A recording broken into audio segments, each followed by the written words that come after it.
Kendati pihak KONI Kota Palembang siap melaksanakan Pekan Olahraga Kota Palembang 2018, namun dari segi anggaran pelaksana masih mengalami hambatan karena masih belum sepenuhnya mencukupi.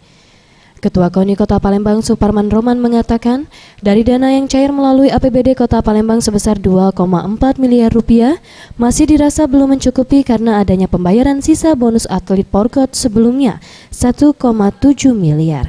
Sehingga terjadi pengurangan anggaran, pihaknya meminta dana 3 miliar untuk pelaksanaan Porkot 2018 dan masih ada kekurangan sekitar 600 juta rupiah yang saat ini sedang dipikirkan solusinya.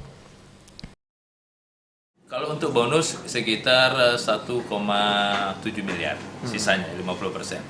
Nah, kemudian tentu kita juga masih membutuhkan untuk Pekan Olahraga Kota ini ya sekitar 750 sampai 800 juta. Ini dari anggaran yang dicairkan ini memang belum mencukupi. Kita masih mencari solusi dan masih mencoba untuk nanti konsultasi dengan Pak Wali, kira-kira apakah masih ada kebijakan untuk menambah. Ia menambahkan, untuk bonus medali di Porkot 2018 masih menunggu kebijakan pemerintah Kota Palembang. Tim Liputan Sriwijaya TV.